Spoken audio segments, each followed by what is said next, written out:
Hello and welcome to GZERO World. I'm Ian Bremmer, and today we are starting with a big question. If life for billions of people around the world is measurably better today than it was just a few decades ago, why are so many people so unhappy? I mean, they can't all be married to the same person. In the past 50 years, there have been huge gains in technology, extreme poverty eradication, healthcare, and life expectancy.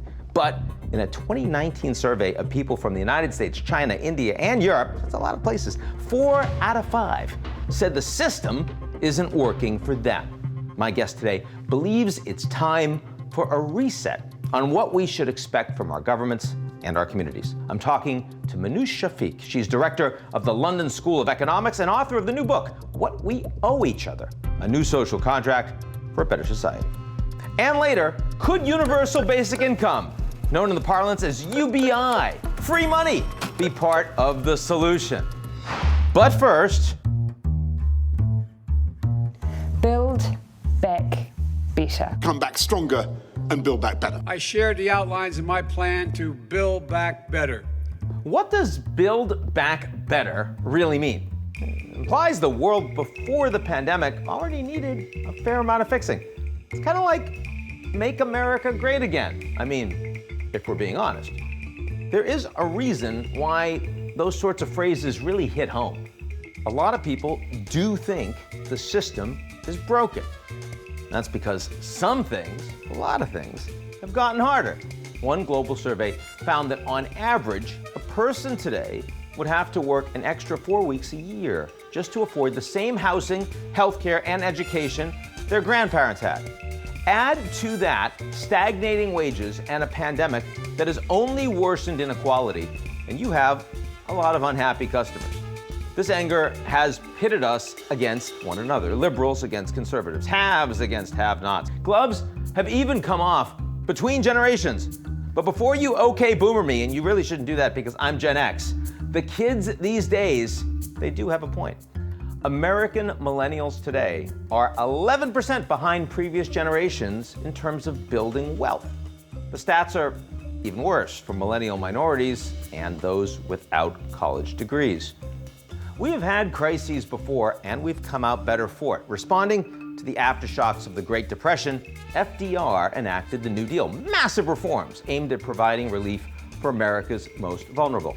In the United Kingdom, World War II paved the way for major policy shifts, including the creation of a National Health Service, a system that was conceived as a way to help bridge the divide between rich and poor. And thank God that's why they got the vaccine rollout so right. Right now, we aren't facing your grandpa's global crisis. Unless, of course, you want Joe Biden's 7 grandchildren, in which case, we most definitely are. Many, including Fox News, see the coronavirus as a chance for Biden to cement his legacy. Watch here. Johnson's Great Society revamped healthcare, education, welfare, and civil rights. FDR's New Deal overhauled our infrastructure and banking systems, established things like Social Security. Biden's agenda will try to combine the agendas of both presidents and go further left than any administration has gone before. It's clear that President Biden and his team don't see this comparison as a bad thing. Far from it, they've actually leaned into it. The administration's American Families Plan, if enacted, would provide universal pre-K education, 2 years of community college, and access to childcare, a move seen by many as one of the most ambitious efforts to rewrite our current social contract. Unprecedented political polarization in Washington and around the world make sweeping changes like those really hard to effect. But Minouche Shafik argues there are too many holes in the social safety net, and it's time to start patching them up before more people fall through. That's the point of her new book and our conversation today. Minouche Shafik is director of the London School of Economics and Political Science. Her new book is titled What We Owe Each Other, a New Social Contract. Minouche, thank you so much for joining GZERO World. Thank you so much, Ian. It's a pleasure to be here. So much human progress, improvement in wealth and education and longevity and the rest over the last 50 years. And yet, 80%, 4 out of 5 surveyed in all the major economies in the world say the system doesn't work for them, and they believe that their children will be worse off. Why do they feel that way? There's a big contrast between the rich countries and the developing world. In the rich countries, most people feel their children will be worse off than them. Whereas in the developing world, most people are much more optimistic about the future. And I think there are many dimensions to that pessimism. First, because work has changed and the prospect of having a stable job, which enables young people to have a family and expect a decent old age, has diminished, and people feel economically insecure. And I also think that expectations about future opportunities have changed. And in many societies, particularly in many advanced economies, the opportunities open to the next generation are just less than opportunities that previous generations, particularly the baby boom generation, benefited from. The social contract that you write about is really, in many ways, a vestige of World War II era notion that you grow up, you get a job, you pay into programs like Social Security or the NHS in the United Kingdom, and then you have some level of security in old age. What broke that system? Well, the old social contract was premised on the idea that you'd have a main male breadwinner, that person would have a handful of jobs over the course of a career, that the education that they got from age about 6 to early 20s would be sufficient to last a lifetime, and that they would live very few years after they stopped work, and that Social Security would cover those costs. If you think about all those things I've just said, very few of them still apply. More and more women are in the workforce. People often have many employers over the course of their lives. They don't always get benefits with that employment if they're in the gig economy or working under a flexible contract. And the proportion of years that people expect to live and after they retire has grown. In a typical advanced economy now, people expect to spend a third of their adult life in retirement. And that means the amount of savings you will have had to build up to have a decent retirement has increased massively. In addition, because careers have gotten much longer, the idea that the education that you got when you were young would be sufficient to last for a career that might last 40 or 50 years is no longer valid.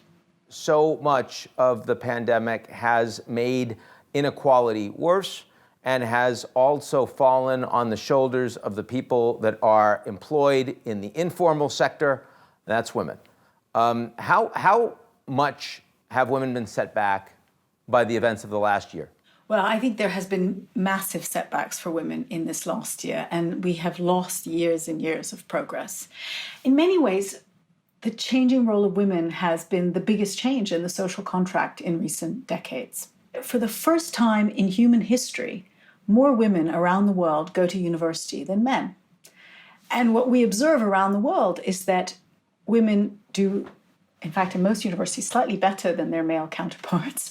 They go into the labor market, they earn the same, and as soon as the first child is born, there's a massive divergence. Women's incomes falls, men's rise, because they move to these more flexible and part-time work arrangements.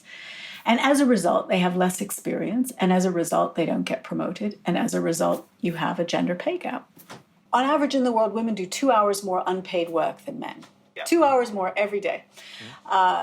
And that varies enormously from sort of very egalitarian Norway, where women do 20% more unpaid work, to very unegalitarian Pakistan, where they do 1,000% more unpaid work than Pakistani men.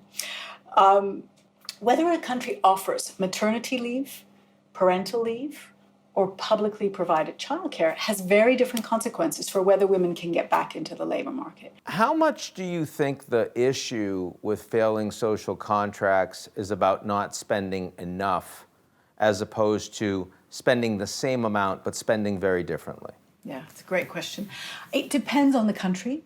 There are some countries that are just not spending enough, and there are some things we're not spending enough on. So, for example, reskilling adult workers who are displaced by technology, automation, competition. Most countries underspend on that, so they should spend more. Many countries spend things in the wrong way. So in healthcare, for example, Benjamin Franklin's famous quote, an ounce of prevention is worth a pound of cure. Most healthcare systems underinvest in prevention, underinvest in things like nudges that get people to exercise, eat better, do all the things that massively reduce healthcare costs, overspend on late interventions, late in life, and when people are already ill. So in the book, I talk a little bit about how much should the healthcare system pay for each additional year of a healthy life, and using that as a barometer for figuring out how to spend better in the healthcare system. I'm afraid the US does very poorly on that measure. Now, you mentioned nudges. In order to create a series of micro political maneuvers that would get the kind of results you're talking about, how successful was that? I mean, does the UK look meaningfully different as a consequence of nudging effectively? There are some areas where it's been fantastically effective, particularly in areas that require one-off decisions. So, for example, now everyone in the UK is automatically opted into a pension scheme. You're automatically enrolled, and if you don't have to keep it, and you can actively withdraw. But as a result of that, let's face it, most people have huge inertia in their daily decision making. Most people just stay in the pension scheme. And as a result, a much higher proportion of the population is saving for pensions. What's less effective are nudges that require continuous changes in behavior rather than a one-off change. So nudges that try and get people to exercise, for example, wearing a watch that reminds you to exercise every day. Works initially for a while, but then people tend to slack off. So I think there's a big distinction between nudges that are one-off and nudges that require permanent behavioral change. We're talking about a whole bunch of small things, which are, can be less controversial, they can be less exciting. But of course, the attention is gotten by universal basic income. The attention is gotten by $1,400 checks for every member of a household under a certain income. There seems to be a lot of momentum towards those sorts of decisions. How do they strike you, Minouche? I'm not a fan of universal basic income. I have, in my previous jobs at the World Bank and the Department for International Development in the UK, I have worked on cash transfers to very low-income households, which can make a huge difference for a very poor family, often very small amounts, but they're the difference between the children in that household getting good nutrition and being able to do well in school. I would set that aside. In most advanced economies, where you have the capacity to target benefits to those who need them, the idea of raising taxes by, let's say, 20% of GDP in order to cycle a bunch of money through the government to give it back to people, many of whom don't need it, seems to me a very inefficient way to do policy. That's the sort of hard economic argument why I think universal basic income is inefficient.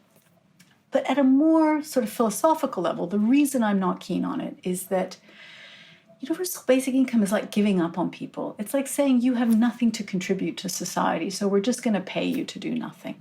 And I don't believe that. I believe everyone has something to contribute. And I think the challenge for society is to make sure that we invest in everyone so that everyone can contribute through their work.